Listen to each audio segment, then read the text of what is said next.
Texto publicado no livro 1983 mais 1984, quando os videogames chegaram, de 2016, autoria de Marcos Vinícius Garrett Chiado. A era que antecedeu os cartuchos. Antes do aparecimento dos cartuchos, a diversão estava em aparelhos cujos jogos eram fixos, não intercambiáveis. Inexistia uma forma de se adicionar novos títulos, portanto, os jogadores tinham que se contentar com minigames portáteis, relógios com joguinhos e telejogos derivados do Pong. Eles pavimentariam o caminho. É impossível falar de videogame no Brasil sem que se fale de sua origem, os Estados Unidos. Na cidade de Nashua, New Hampshire, um engenheiro judeu-alemão radicado na América, Ralph Baer, auxiliado pelos colegas William Harrison e William Rush, pôs em prática sua antiga ideia de se criar um jogo eletrônico interativo que fizesse uso de um televisor comum.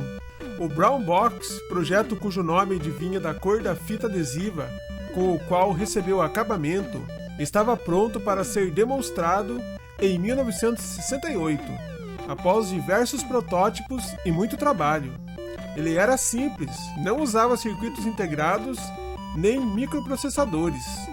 À ocasião, Baer trabalhava em uma empreiteira especializada em eletrônica para aplicações militares, a Sanders Associates, que produzia, entre outras coisas, sistemas de radar e vigilância, além de pesquisar usos alternativos para televisores. Em uma época de recessão e sendo uma companhia de foco em produtos militares, ela não tinha como colocar no mercado um sistema de jogos eletrônicos, mas incentivou tanto a ideia quanto a busca por alguma empresa, especialmente as fabricantes de TVs, que se interessassem por licenciar e produzir a tal caixa marrom. Depois de demonstrações realizadas para algumas possíveis fabricantes, como a Zenith, a GE e a Motorola, a Sanders, em seguida a uma negociação infrutífera com a RCA, licenciou o projeto para a Magnavox, o braço americano da holandesa Philips. Ela viria a lançar, com base no Brown Box, o primeiro videogame doméstico da história, em 1972, o Odyssey. Os 12 jogos que vinham no aparelho eram muito simples, não havia placar nem cores na tela, mas uma ideia elegante e prática.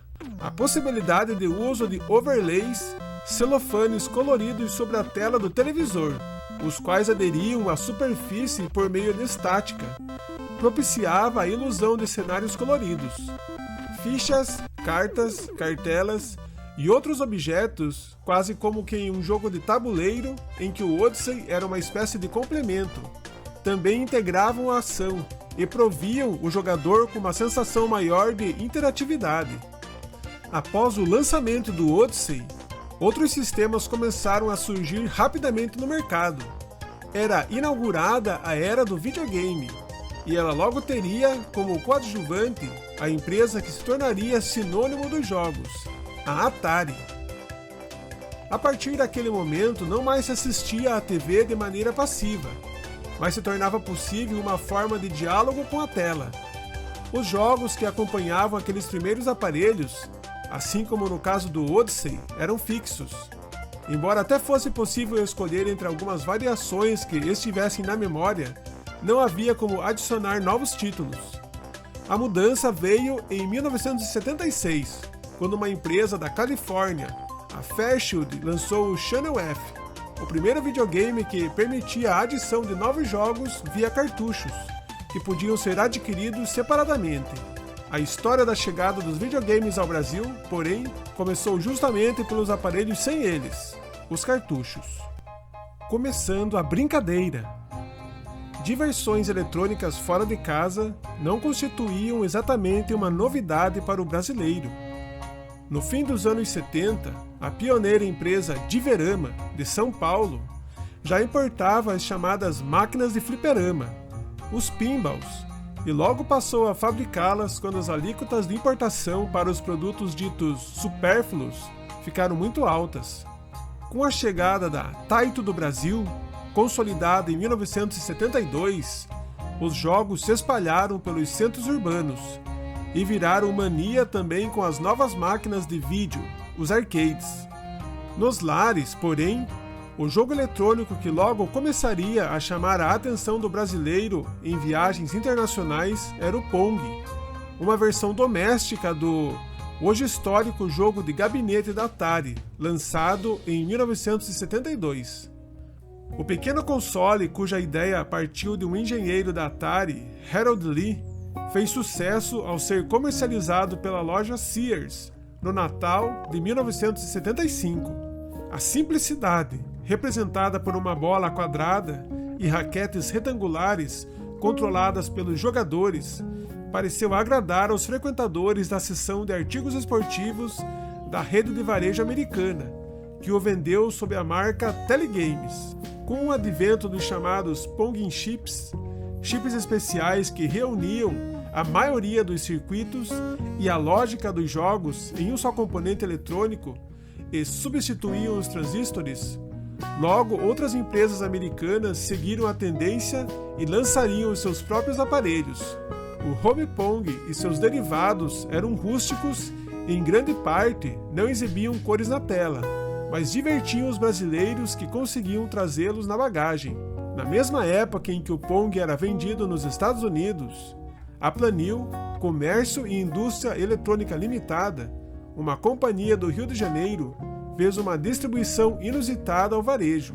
A empresa conseguiu trazer um pequeno lote do Odyssey da Magnavox, e aqui mesmo no Brasil produziu a caixa, o manual e algumas peças, tudo em português, preparando o aparelho para a venda localizada em território nacional. No Natal de 1975, de maneira inédita, ele foi brevemente vendido em algumas lojas do Rio e de São Paulo, ao preço de 3.700 cruzeiros, equivalente a quase R$7.000 hoje. O Odyssey podia ser adquirido, por exemplo, no Magazine Mapping, em 30 prestações. Os pequenos estoques de um aparelho que nem sequer era chamado de videogame à ocasião, que a imprensa dizia transformar a tela da TV em um campo para jogos eletrônicos, logo acabaram. Pouco mais de um ano depois, e os brasileiros teriam a chance, pela primeira vez, de entrar realmente em contato com um jogo eletrônico doméstico fabricado no país, e não trazido de fora ou adaptado. A Philco Ford, uma divisão da Ford que produzia rádios e toca-fitas para sua frota de veículos, motivada pelo sucesso de Pong e pela disponibilidade dos Pong Chip, lançou o telejogo. A Ford fabricando eletrônicos? O blog Carro Cultura explica. A Ford Motor Company adquiriu nos Estados Unidos, em 1961, sua compatriota Philco, que no início do século XX produzira, veja só, baterias para veículos elétricos. Philco é acrograma de Philadelphia Storage Battery Company. A então divisão Philco Ford produzia para a própria Ford sistemas de áudio automotivo, à época chamados de autorrádios, e muito depois rádio toca-fitas, ar-condicionado e outros, e também televisores e rádios portáteis para o mercado em geral. Não são poucas os atuais executivos da Ford brasileira que entraram na empresa exatamente pela porta da Philco Ford. Dois dos produtos de maior sucesso da Philco Ford ainda hoje fazem pulular a memória de quem está na faixa dos 30 ou 40 anos. O clássico televisor portátil, de seletor em base giratória e exterior em plástico colorido, amarelo, vermelho, azul, laranja, verdadeiro ícone pop dos anos 70, e o lendário telejogo, que ensinou a uma geração o que era um videogame. O aparelho, desenvolvido aqui com base em um projeto de fora, fazia uso apenas de um chip importado, o resto era nacionalizado. O telejogo recebeu acabamento em plástico, alumínio e madeira. Tinha 3 jogos na memória: tênis, futebol e paredão, e controles fixos no gabinete, mas aceitaria comandos externos que não chegaram a ser lançados. Ele surgiu nas lojas em meados de 1977, ao preço de 1.590 cruzeiros, aproximadamente R$ 1.650, de acordo com o Índice de Correção IGPDI da FGV. Com o paulatino sucesso, em 1979, a Philco Ford lançou o Telejogo 2 e acompanhou a evolução dos aparelhos nos Estados Unidos. Ele vinha com mais jogos, 10, e tinha controles destacáveis ao estilo dos joysticks. Empresas bem menores como a Superkit e a Electron também fabricavam seus telejogos, alguns até mesmo na forma de kits para montagem, que vinham em revistas de eletrônica, tais como a Saber Eletrônica. Os aparelhos ficavam mais sofisticados. Alguns apresentavam pequenos volantes e pistolas para que se aumentasse a interação com o jogador. Uma curiosidade: o Sr. Mauro Pereira, desenhista projetista do primeiro telejogo, disse em entrevista ao documentário 1983, o ano dos videogames no Brasil, que o projeto daquele jogo eletrônico era mantido em segredo na Philco Ford, isto é, somente os funcionários diretamente envolvidos com a novidade sabiam do que se tratava. Afinal, havia o receio da chamada espionagem industrial, algo que era levado a sério. O aparelho, conforme a empresa esperava, gozou de um ótimo sucesso em termos de vendas. Quando do lançamento, foi uma coisa que estourou mesmo. Estourou em vendas. Eles nem esperavam tanta aceitação do mercado. Tanto é que depois lançaram o Telejogo 2. Também comentou o Sr. Pereira na mesma entrevista. Ver a hora ficava divertido. Quase na mesma época, começaram a aparecer no Brasil, especialmente por contrabando, outros tipos de jogos eletrônicos além do telejogo e de seus derivados. Relógios com jogos.